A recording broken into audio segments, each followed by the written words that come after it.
Well, here with us is Annie Weible, a ghost hunter and a UFO enthusiast, and she has her own podcast called Serial Spirit. Yeah, I want you to tell us a little bit about yourself and where you grew up. So my name is Annie, and most of my friends in the paranormal world call me Weebs because my last name sucks. I'm a paranormal investigator and host of Serial Spirits podcast. Serial Spirits is kind of a mashup of paranormal, true crime, cryptids, conspiracy theories. And we started a few years back to kind of share some of our stories as paranormal investigators. I've been doing paranormal investigating since 2009, but really it stems from a lifetime of experiences and fascination with the paranormal and the unexplained that I've had since childhood, really. So in 2009, I was able to kind of meet up with a local group, born, raised, still reside in the heart of Appalachia, southern West Virginia. And so I found a group here that I linked up with, and we started traveling and staying at some of the scariest places on earth, basically. And it went from there. The podcast was just kind of the natural germination of our years of experiences and wanting to kind of get those out there to the population and pick other people's brains about them. That's And super you're interesting. and you're into UFOs too. What's so interesting about the UFO topic? So, being from southern West Virginia, I am about 40 minutes downriver from one of the most infamous cryptids of all time, Mothman. And so, a few years back when we started Serial Spirits, I really got more interested in ufology and cryptids, things that I had never been into before with paranormal investigating. I was just a ghost hunter. I didn't know anything about cryptids or really not even that much about Mothman, even though I was raised right here in the heart of the legend. So I actually had an experience kind of related to the Mothman and UFO EBE encounters that were similar to some of the things that happened that John Keel documented in the Mothman prophecies. That spun into a whole other level of this fascination with cryptids and folklore and things that we have kind of we've examined much more closely in the past few years than we did before. So that's where that came from. That is awesome. Can you tell more about your experience with that Yeah. Mothman and UFO? So are you guys, I'm sure you're familiar with the Mothman story, the Mhm. backstory with the collapse of the Silver Bridge and the government involvement from World War II. So in 2018, we were going to the Mothman Festival for the first time. The Mothman Festival is, probably 50,000 people who gather in this tiny little town of Point Pleasant that's right there on the river, where all of these, or most of these, Mothman sightings and UFO and EBE sightings happened in the 1960s surrounding the collapse of the Silver Bridge. If you read the Mothman prophecies written by John Keel in 1975, and then the movie much later down the road, it gives you that full spectrum of all of those, that information. So we went to the Mothman Festival September of 2018, and we had a group of podcasting friends who were coming out with us from kind of all over the country. Our one big goal that weekend was to go to the TNT bunkers. So you guys are familiar with the bunkers, right? So the bunkers are in the middle of nowhere. We have this local guy who's kind of taking us out there. And if you can picture it, it's off of a one lane road that's has all these little trails that kind of jut off to the side. So when you follow these dirt trails back into the woods, here are the TNT bunkers. So they're these enormous igloo shaped concrete specimens that are out there just kind of dotting the landscape with this big radioactive pond in the middle of it. So the pond was just like the sludge and the runoff from everything that the government left behind after creating ammunition during World War II. Right? Like the government just leave it behind when they don't need it anymore. So we go out there with a group of friends, and we'd been out there several hours doing some investigating. And towards the end of the evening, it was just myself and my podcast partner at the time, Brendan, and one of our friends, Toby, who was from Texas, there with us. Toby wanted to see it all before he had to drive back to Texas the next day.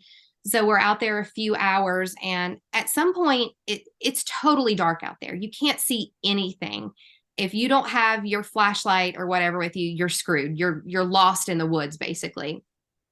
And so after several hours of really kind of going from bunker to bunker, it just becomes disorienting. We got to the end of one row and we were like, this is going to be it. We don't want to go anywhere. We are at the very end of this bunker. And as we are kind of wrapping things up and getting ready to leave, we hear a woman in the woods screaming for help. Toby's in the lead and Brendan's in the middle, and I'm kind of bringing up the rear. And Toby runs outside. And as we kind of get to the doorway of the bunker, this woman emerges from the woods. She's alone. She has no flashlight. We have no idea how she's made it out there by herself in the woods in the middle of the night, and she's screaming for help. Toby approaches her first, and she basically tells a story that her granddaughter is out in the bunker somewhere doing the same thing we're doing. She's had a medical emergency, and they are trying to find help for her. Toby takes off with her into the woods, leading her out with his flashlight. And Brendan and I are kind of standing there just scratching our heads thinking, what just happened? Like this, it was just so bizarre and out of nowhere. So Brendan walks out of the bunker, and I'm standing kind of in the doorway by myself. And the only way that I know to describe it is that energy that you feel as a paranormal investigator when you know you're not alone, when something else has invaded your energy space, right? Mm-hmm. And I turned to look towards the back of the bunker, and where there had been nothing before, there was now a being there.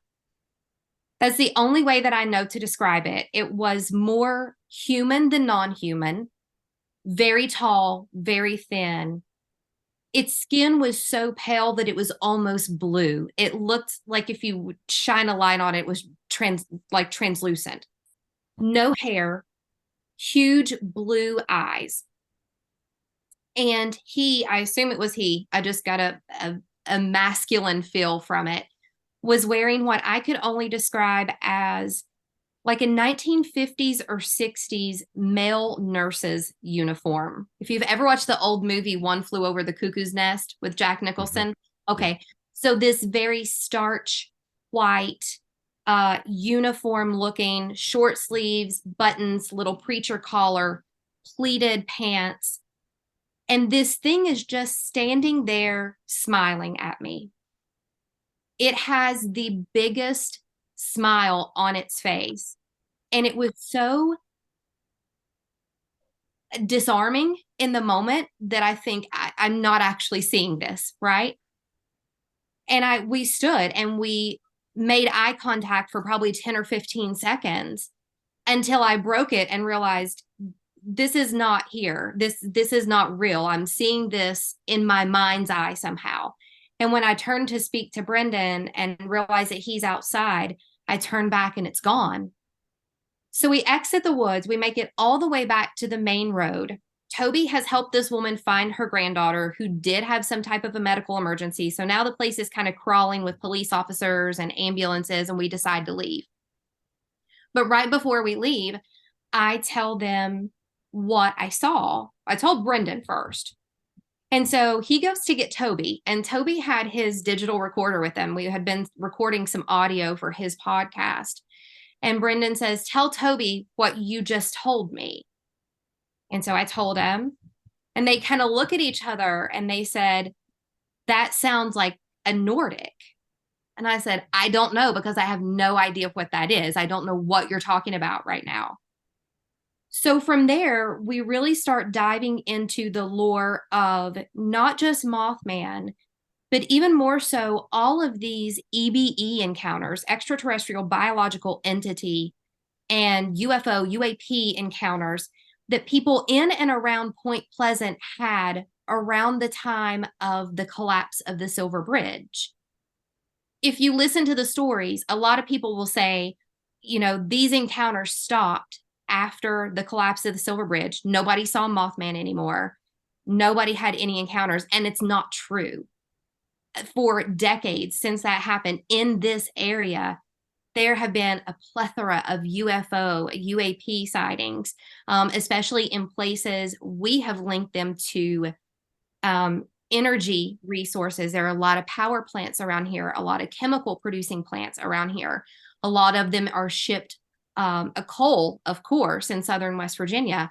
A lot of those are shipped on barges down the Ohio River, and you can almost follow these routes of some of these huge flap areas that have seen these UFO and EBE sightings for the past 50 or 60 years. Basically, when the government started kind of sweeping things under the table around the time, Roswell is when things started happening here. That is an amazing story. I got some goosebumps at some of the points of that story, especially when you saw that it's this tall creature just standing at the end of the barracks there. That is. I would shit my pants. Yeah. Wow. I did not, but it was almost, I had that moment of this really isn't happening. Like, I don't believe what I'm seeing right now. But then once you start to do the research and you read the stories from some of these other people who have had EBE encounters, it's much the same. It's almost like time is frozen. It's disorienting. You don't understand the time and place that you're in. And then when it's all over, you're left thinking, what the hell just happened, basically. That was my reaction in a nutshell. Wow. I want to know more about your paranormal investigation. So I'm like really into haunted houses. I love them. I love stories about haunted houses. Do you have experiences with that too? Oh, absolutely. So really, paranormal investigating has always been our bread and butter, right? It's what we were, it's what we got our start doing. I had my first real paranormal experience when I was 17, surrounding the death of my paternal grandfather. But over the years, I had more experiences. I had experiences with the deaths of all my grandparents. Some of them come into me in dreams, some of them almost like in a vision state. So we started doing, I joined this team in 2009, really to try to help me better understand what was going on in my mental capacity with it, in my headspace with all of it. And so I've spent time in a lot of places. I've been to asylums, hospitals, jails, schools, haunted houses. People have called us with residential investigations, Native American burial grounds. That's one of my favorites here in West Virginia. So yes, haunted houses, 100%. And I believe that what we encounter there, you'll talk to some paranormal investigators who say we're there making, contact with entities that are still there, the souls of the people who have been left behind. I don't believe that. I believe it's all energy based. My background is more in science than in theory, I guess, and our investigating kind of crosses the lines into both of those. I think what we encounter in a lot of these spaces that are hauntings is residual energy left behind. You talked about visions and dreams. So would you describe yourself as some kind of medium? I don't really describe it as anything. I found out in my later years from my maternal grandfather, who I was very close with. We had just kind of a very tight-knit spiritual connection. My great-grandmother was what they would have described in her day as an Appalachian granny witch. So these were the people who were their healers. They, they knew all of the local medicines, the plant medicines. They were the midwives. They delivered the babies.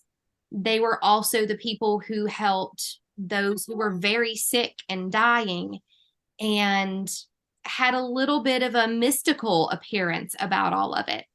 My grandfather said that she was very much one of those people, and her sisters were. And I don't describe it as any type of I guess it is a mediumship in some sense between the two worlds. I don't really call it psychic. I just say sometimes in these investigations, your own body, your own mind, your own senses are the best tool that you can use to feel that energy. Let's talk about paranormal investigations on cemeteries. I would think that on cemeteries it must be pretty quiet when it comes to spirits and stuff, because I think that if you die, your energy, I also use the term energy. I don't like the word spirit too much. I think it's all energy. We are energy, and if we die, energy, all that's left is energy, and we go back to wherever. So I think if you die, only your body is brought to the cemetery, and your energy stays there, whether where you died or it disappears to who knows where. What do you think? I agree with that 100%. The first law of thermodynamics is that energy is never created or destroyed, it just changes form, right? Mm-hmm. My career is in medicine. And so the one thing that I have learned in my years in medicine is that the human body is one big, constantly firing neuron. We're just energy. Everything, every organ that we have, right down to our skin, exudes energy. So it makes sense to think that when our body ceases to exist, that energy has to be left somewhere. Why wouldn't it be left in the places that we are the most familiar with, that we spent the most of our time, where we exuded that energy? You're not exuding any energy in a cemetery. The only ones exuding energy are the living who are there visiting or digging graves or doing something of that nature. I can honestly tell you that I have never in my years as a formal investigator investigated a cemetery because I don't think there's anything there. Now, as a kids, we would go out there and, play in the local cemeteries where, most of it was family at that point. I don't believe it's there. And I don't believe, some investigators will go out and say they can find things, and that's perfectly fine. I would never tell anybody that they're wrong. I've never found anything in a cemetery because, much like you, I don't think that non-energy producing bodies are going to leave a lot behind there. That's what I thought. So I think cemeteries are very quiet, peaceful places. I love cemeteries, and I've been trapped in a cemetery not too long ago. Yeah. Told Dustin about it. That's There was funny. this really, really big cemetery in Cologne here in Germany, and it's a very big cemetery where many celebrities are buried too. And we were walking all over the place in the cemetery, and we got lost a little bit, and it was getting dark already.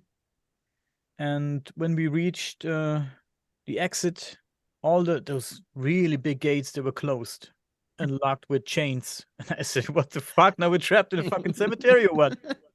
So we tried to find a way out, and we couldn't find a way out. So we had to jump one of these big ass walls to get out. And our clothes were dirty, covered with mud and stuff.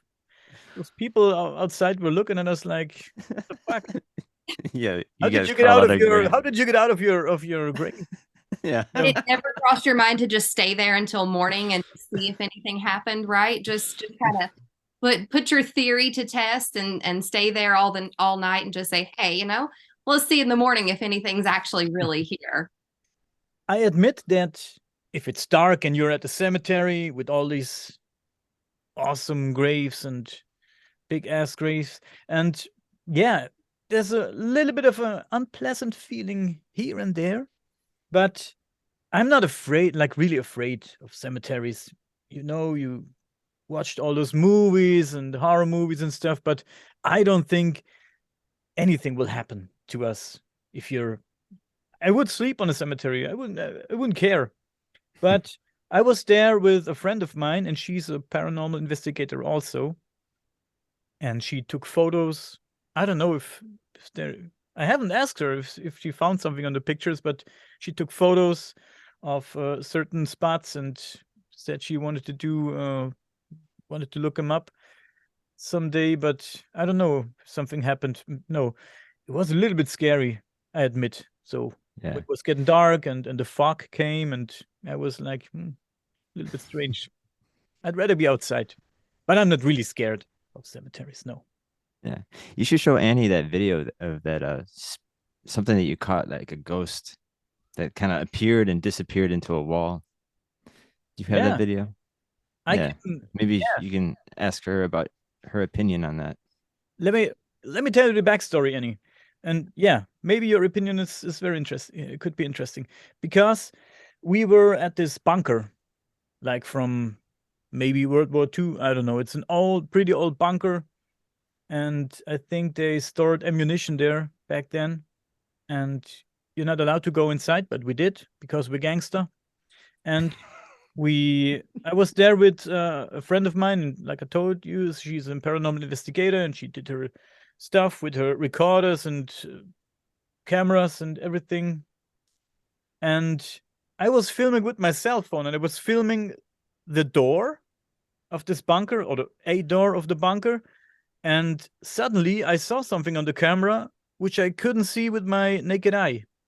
There was some strange, I don't know if you could call it an orb, or people who watched the video said it maybe was an insect. I don't think it was an insect. It was something else. Maybe it has something to do with the camera, but I can show you the video if you want to. Oh, Yeah. I would love to see it. Yeah. It has Yeah. like a little smoky trail behind it. That's kind of the Yeah. weird thing about it. It's kind of like throws you off. If it was a bug, you just see maybe just a Yeah. bug just flying, but it has this weird smoky trail with it. I don't know. Bugs on camera usually have a very distinct motion pattern, so you'll know it from that. Sure. And I've captured things like that with mist and different types of light anomalies before. And a lot of times you will catch them with, that's why we use this equipment, right? Because it's more powerful than the naked eye. Mhm. You're looking at things from a different frequency, basically. Mhm. So yeah, I would love to see it if you've got it. And Yeah, I have it right here. We can watch it right now if you want to. Yeah. So let me share the screen. It appears from something. Yeah, I think here is it already. Yeah, right there. Let me start the video. You can watch it. okay. Zip, and gone. Yeah, gone. So, again, in slow-mo. There it is. And it was only visible on the camera. And zip, gone. It's kind of strange. It's interesting because it doesn't look like the flight pattern of what I think is interesting is that you see that kind of trail behind. Isn't that weird? Unless there's some type of a lag with the camera, then Watch it disappear. That's interesting. Now here. Right, then it's just gone. vanishes. If it were an insect, it would circle back, right? You would see something, it wouldn't just disappear out of shot. It doesn't disappear into the crack of a wall or so. It just disappears. Zip, and gone. So that's interesting. That's very interesting.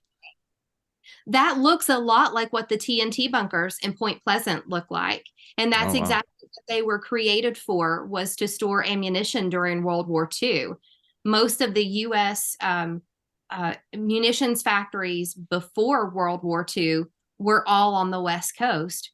And so the government was freaking out, worried that Japan is going to attack, from the Pacific. They're going to hit us on the West Coast.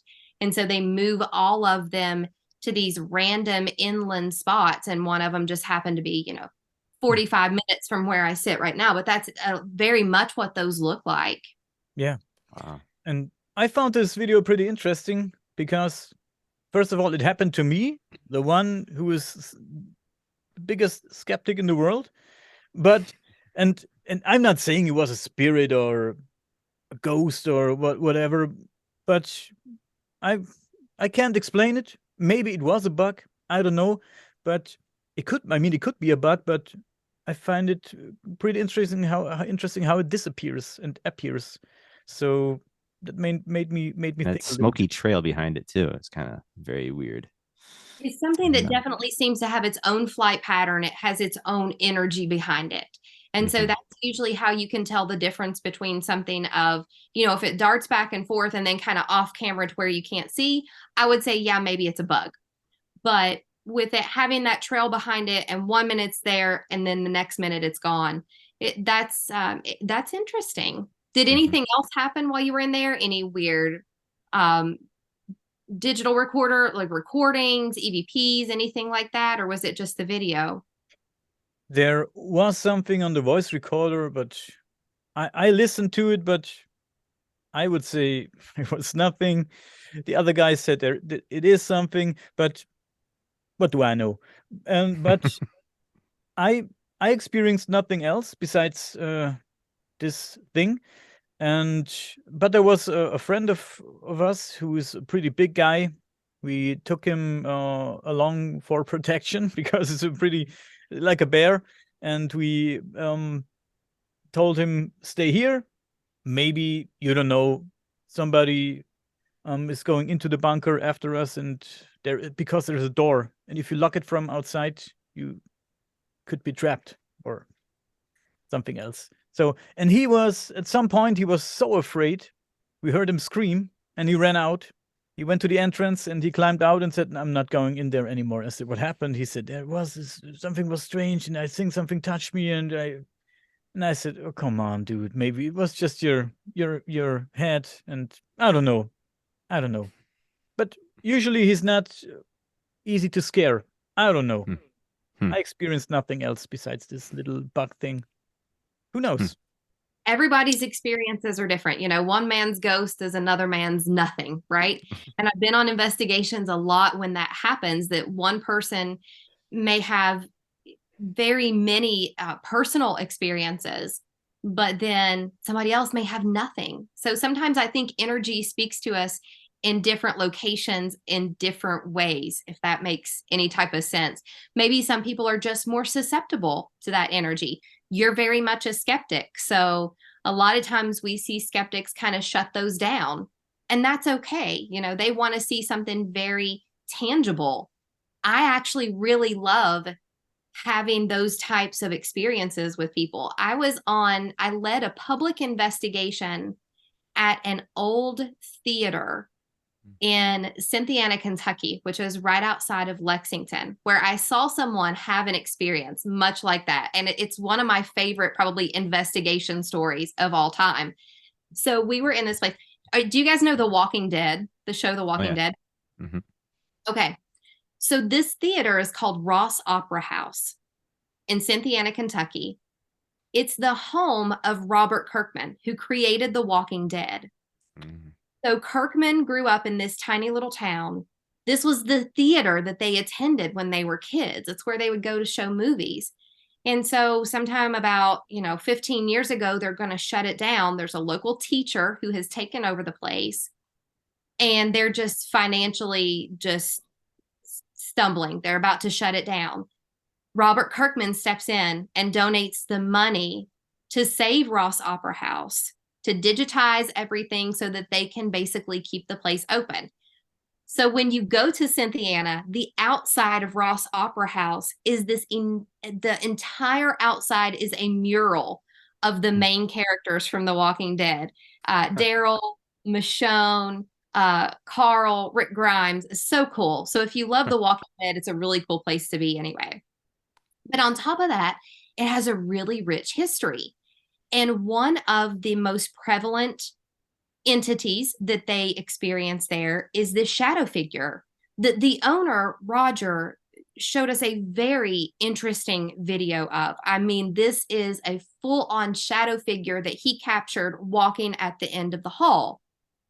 We investigated there one night, had a ton of experiences. We saw shadow figures darting back and forth in the upper levels.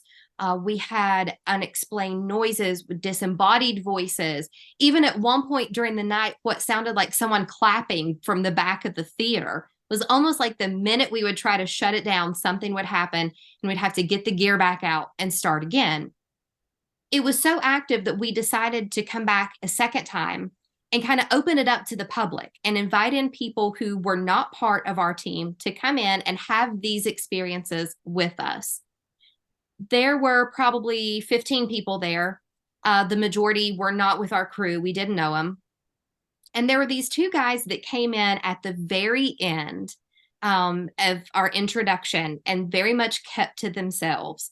We could tell they were very skeptical and almost wanted to be there to prove us wrong, right? We always get that occasionally. Somebody wants to step in and be like, no, you guys are full of it. You're just crazy and you don't know what you're doing. So we went all through the evening. We had a little bit of activity going on, but it was around, I don't know, probably 1 or 2 in the morning. And it was just my core group and these two guys who are still here with us. So we go up to the very top to this area that they call Aeolian Hall, which was the original, almost like the ballroom area. There's one entrance in and out of Aeolian Hall, and it's a big set of wooden swinging doors that have glass panes in the middle of them. This was one of the areas where they had reported seeing a lady in white. So the owner had actually chased a lady up the stairs into this room only to go in and realize that nobody was there. So we have our different pieces of equipment sitting there, and at the entrance next to this door, we had a motion sensor detector. So if it sensed any type of motion, this light went off. We're in there doing an EVP and an SB7 spirit box session. So the SB7 is this piece of equipment that basically just scans radio frequencies very, very quickly over and over that just creates white noise that emanates. We're getting some responses through there. And we've been doing this probably 10 minutes. And one of the skeptics, and the skeptic guy sitting in the back, raises his hand like a kid in a classroom with a question. And he said, who else is in this building with us right now? And I kind of looked around and I said, there's nobody here. It's just us. And he points to the door and he goes, well, then who the hell is that? So we turn to the door and there's this full torso shadow figure standing in the window pane. And about the time that we all turn to look, our motion sensor light catches it and picks up. And it was one of those moments of like, holy cow, we've got him. He's right here. So as I'm talking to whatever this is, kind of calling out, hello, who's in here with us? You see this thing kind of start to go back and forth between the window, and it's almost kind of like it's playing with us. And then it darts out of sight really fast and is gone. I literally watched these two guys, the skeptics in the back, kind of lose their mind for a hot second. We run out the door. Of course, there's nothing there. We go down to the main entrance. Main entrance is locked. There's no way in or out without a key. We were most definitely the only people in there. I have a video of it somewhere. If I can find it, I'll send it to you guys. Yeah. Because it is that moment of watching those skeptics. They very quickly, when that session ended, said thank you and good night, and were gone. That is crazy. Yeah. Wow, that gave me goosebumps just hearing that too. Like y'all just happen to look there and then he's just chilling, kind of. Oh man. And Yeah. had they not been sitting in the back, kind of keeping to themselves, we never would have known it because we were totally facing the opposite direction. We're looking at them, they're looking at us, and then see that out of the corner. And yeah, we wouldn't have even seen it had the skeptics not been back there. So give some credit to the skeptics every now and again. Good yeah, that is cool. Give them credit. Yeah. I was with my friend, and she did a paranormal investigation at this castle nearby where I live. It's a pretty old and awesome castle. I showed it to Dustin already. And we were in this one part of the building, and they had I think you called it motion detection. It was some kind of camera with a tablet PC on it and Kinect camera attached to it. Yeah, it's something like that, right? And they pointed it towards my position, and this one guy said, "Yeah, there is something standing right next to you, Daniel." And I said, "Left, right, where?" I said, "Is it touching me?" how close is it to me? I said, I'm not sure if I believe in all that stuff, but where exactly is it? As I told him. And suddenly, could be just my imagination, it became very cold there.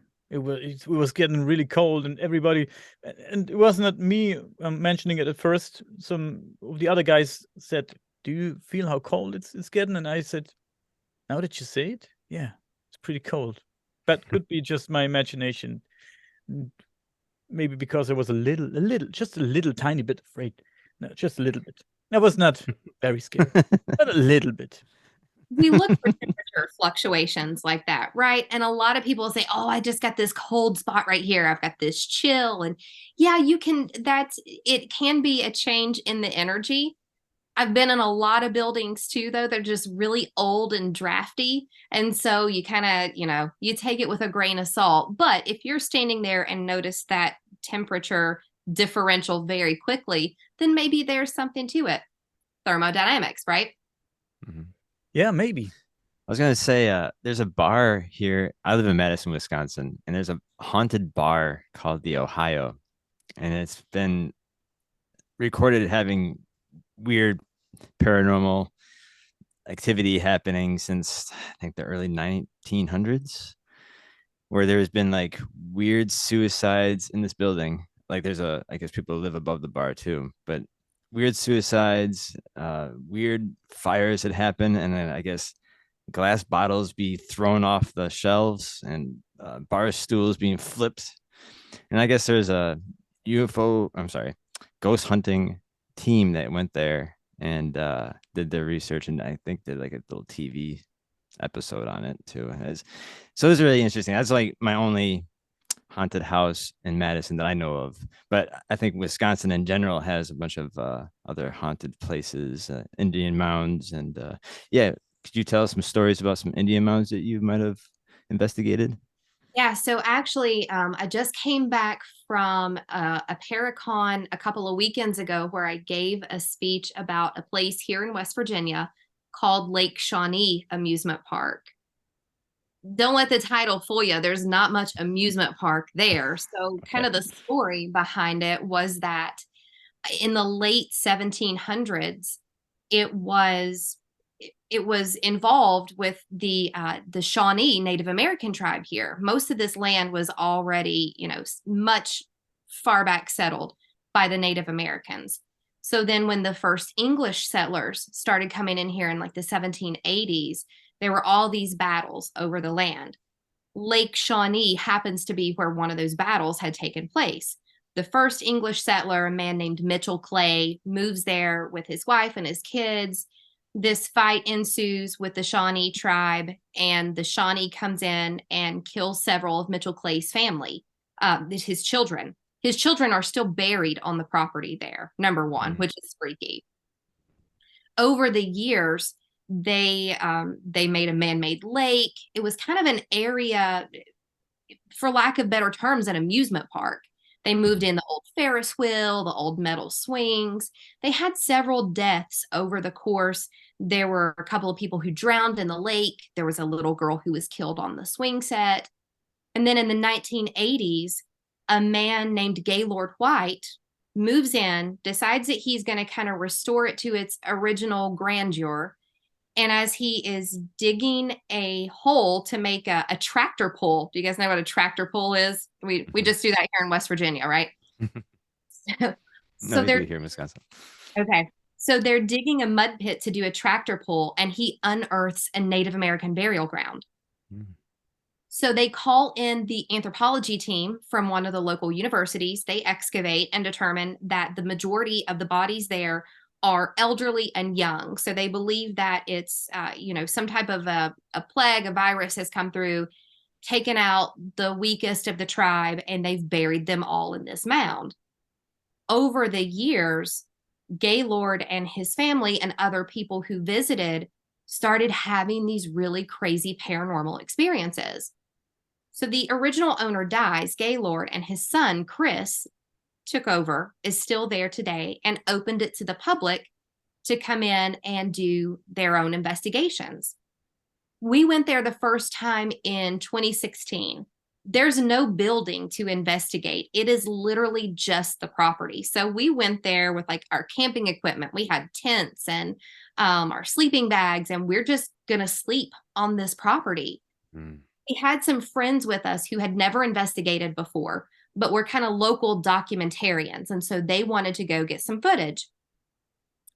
So that evening, as we're setting up our stationary cameras to point all different directions, my friend and I, Lonnie, he was one of the documentarians. It's almost dark, and this place is very remote, and there's one 2-lane country road that runs the perimeter of it. We were out there totally alone. And as we are setting up our cameras, Lonnie kind of points to the road and he said, "Where did that guy just come from?" And I turn and look, and where there had been nobody before, there was now a man walking down this road by himself.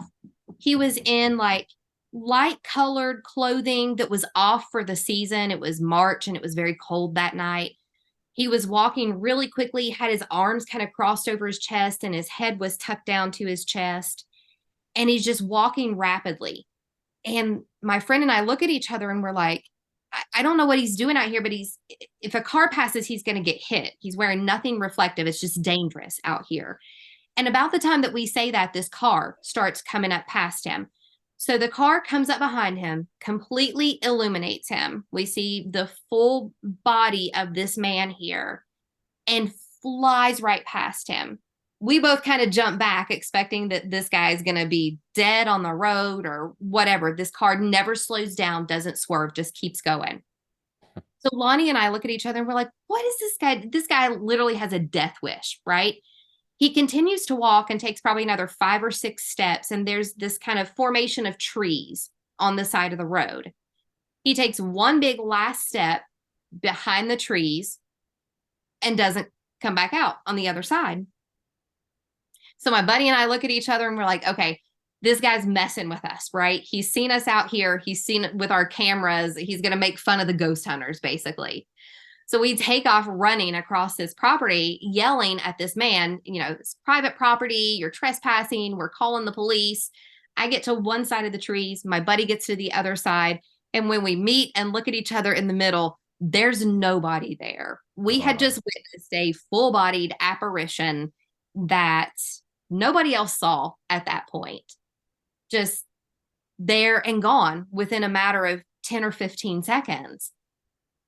I sat there in that field for the next hour waiting for something to come back, and it never did. And through the course of that night, we had multiple people who became very physically ill while they were there.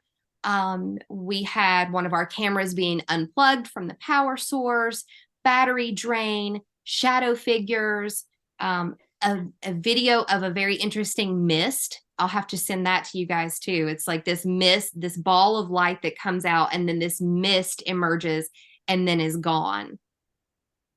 It's a very interesting place. The energy there in and around that mound is unlike anything that I have ever investigated anywhere else.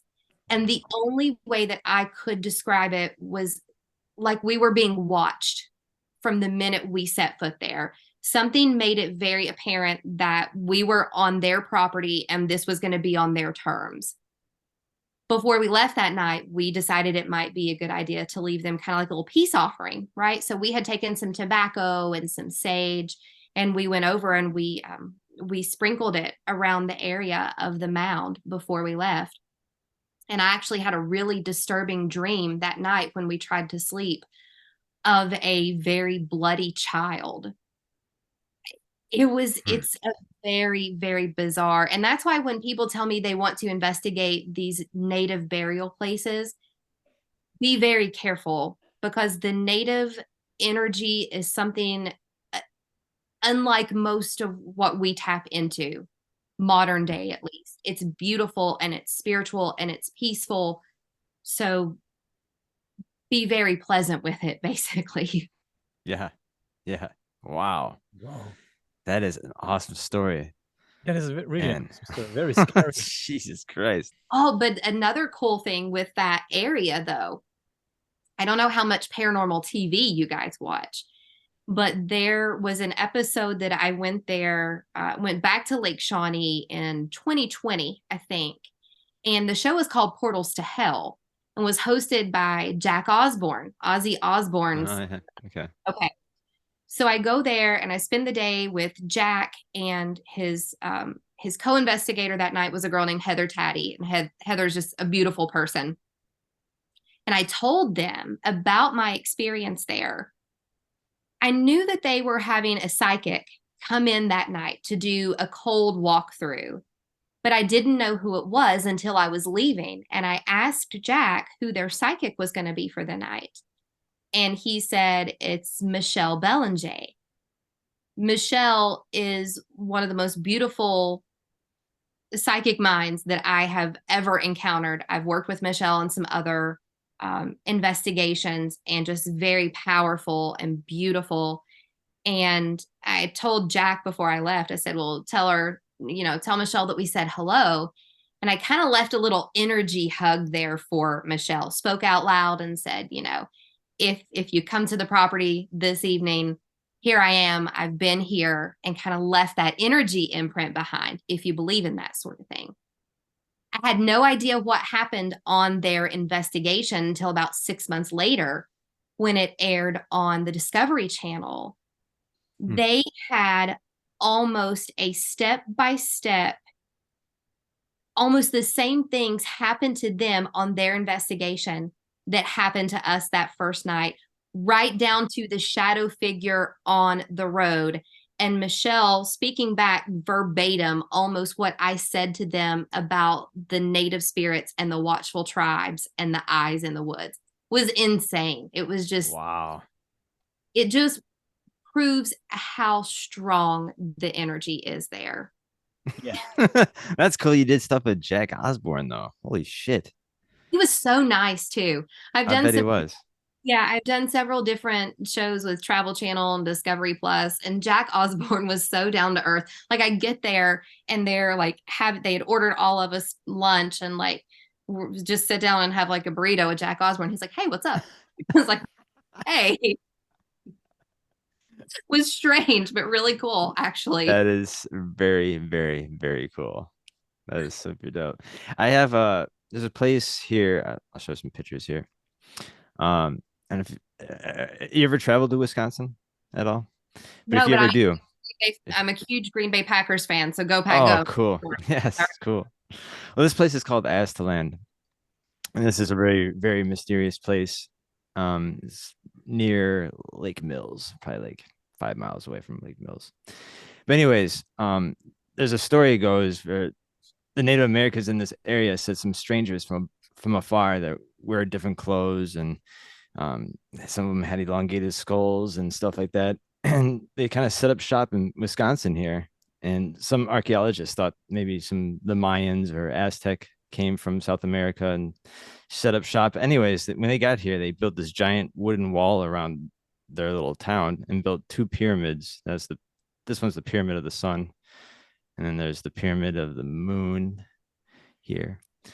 But yeah, it's gigantic. And they had monoliths, other weird stuff. I guess they practiced cannibalism. They waged war with other Indians in the area, and they really kind of kept them themselves until one day they mysteriously all dropped everything and disappeared. Like, they had plenty of food. There was no sign of disease. But yeah, just the fact that they came from afar, built these pyramids, and disappeared. And yeah, I recommend you go in there. I would love to, because looking at this, and I'm sure you don't see it if you're standing on the ground from that standpoint, it almost looks like crop circles. Mm-hmm. Right? Like something that if you're looking at it from above, from something that they would not have had that standpoint, right, it could mean something. Are these markers for these folks with elongated skulls who came here in different clothes? I don't know. Mm-hmm. I think these timelines can cross. I think we are probably we seem like we're so technologically refined right now, but we're really not. I mean, even if you look at what the government has, we're, the the technology that exists now is probably 50 years beyond what we even have in our hands with our phones and our laptops. So you have to wonder about the Mayans, the Egyptians. How were they building the pyramids? It's Right. just mind blowing. So when you see these mounds that are built, maybe it was solely for spiritual purpose, right? Maybe there was nothing Sure. more behind that other than to worship the ones who went back to source before them. Hmm. But there seems to be more to it than that, right? There seems to be something with how these were laid out, the markers that are around them. It's very strange. Yeah. No, like Wisconsin is a treasure trove for weird archaeology and for ancient and modern day UFO sightings. We have three towns here in Wisconsin: Dundee, Belleville, and Elmwood. And all three towns have UFO parades. Like they dress up their cars like flying saucers and dress up like aliens and reminisce UFO stories because all three towns have so many heavy sightings over their town where they actually started doing this yearly. Because kind of started like a modern day cargo cult. Are any Um, of those towns close to any of the Great Lakes? one of them is Elmwood's probably closest. Because there are so many UFO sightings over the Great Lakes. You know, the Great Yes. Lakes are it's the largest freshwater body system on the planet. And so when Yes. you hear about a lot of these UFO sightings, and you hear a lot of them coming out of Michigan too, right? Hmm. Maybe there's literally something in the water there in the Great Lakes. I'm not surprised by that, actually, now that you say it. Hmm. Yeah, no, like I had my own sighting here in Madison back in 2012. I was just leaving my girlfriend's house as the sun was going down, and I was just walking to my car, and I just happened to look up to the sky, and out of the blue comes this giant, the size of a school bus, of a giant triangle, like a boomerang, more or less, with five dim lights underneath it. And it was about 30 feet above the treetops, and it was dead silent. And it shook me. I was just shook, and I was about to piss my pants. I ran to my fucking girlfriend's house, and I was like, "Dude, you won't believe what I just saw in the sky." And then after that moment, I started this journey of going down the rabbit hole of the UFO mystery. So, yeah, again, it's been awesome finding out more and meeting people that are interested in the same topics. Did it emit any type of noise or was it silent? Dead silent. Yeah, that's when I knew that was something. That's what you hear from most of these contactees, or UFO experiencers, is that with the enormity of these crafts, they are completely freaking totally silent, Hmm. which is actually my brother. Um, I have not had a UFO encounter. I don't know how I feel about it. Sometimes I think I do want to have one, and then other times I think I don't. I don't know. It's up for debate, I guess. But there are a lot of UFO sightings around here, again, connected to the areas of high technology, chemicals, natural resources. And so back during the pandemic, when it was at its height, my brother is an avid hunter and he would go out at night. They hunt raccoons. And so he's in an area that they are very much familiar with. And there's one of the local guys out there who's telling them about these very low flying, what look like black helicopters, Hmm. but they're very, very quiet. And they come over, and he said it almost looks like it's spraying something on the treetops. So this happens a couple of times. And after the last instance, it almost looks like the tops of these trees are burned. Like it's come in contact with something that was so hot that it incinerated the tops and then was gone. Hmm. I don't know. I don't, it could be something government controlled, but there are definitely a Sure. lot of those sightings around here too. And that's always the common denominators. They're so super quiet. Yes. Yes. That's what like shook me to my core. So I was ready to hear that big engine roar because I thought maybe it might have been a military bomber, but why would it be a bomber over Madison, Wisconsin? Again, I was ready to hear that giant roar behind it, but nothing. And that's what, like, I was shook. My hair stood up. I ran back to my girlfriend's house, like, shit, you don't believe what I just saw. And yeah, it was. I think Daniel said he saw a triangle back when he was 16. If you want to tell your story. Yeah, if you want to, I told it like a million times already, but I do the short version. Yeah, tell you about it. Back when I was 16, I'm 43 now. I was with two friends and we wanted to sleep in a tent in the garden, and suddenly it was in the middle of the night, no clouds, no nothing, and we saw a triangle-shaped UFO. I'm not saying it was aliens, but it was a triangle-shaped UFO with a light in the middle, and it moved crazy, like really. It was really strange, really crazy. Yeah, we ran inside the house and shut the blinds, shut the doors, shut the windows, and yeah, it was a very crazy experience, and yeah, it got me hooked since then. That's interesting. I've never had that encounter. Like I said, I think I would like to. I think I would be very frightened, but knowing that all these other, like you said, it kind of kickstarts your interest in this phenomena.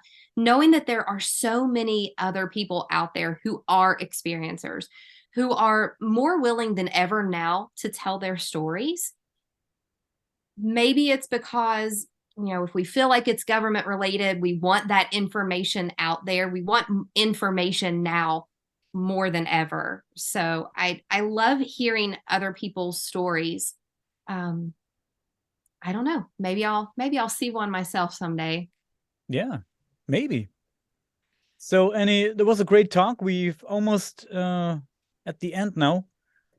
And I had another topic that I wanted to discuss with you, but I keep it to myself until we meet the next time. I hope you're down for another podcast. It would be great. Absolutely, anytime. Jot it down, and we'll talk about it another time. That's perfect. Yeah, great. So the last words are yours. Please tell the people where they can find you, where they can find your podcast, and all the other important things. So my name is Annie Weaves. I am the host of Serial Spirits podcast. You can find us on all the major podcast platforms: iTunes, iHeartMedia, Stitcher, Spotify, wherever you subscribe. If you're in West Virginia or the surrounding areas, I'll be talking again on Saturday, May the 13th at the Paranormal Convention in Oak Hill, West Virginia.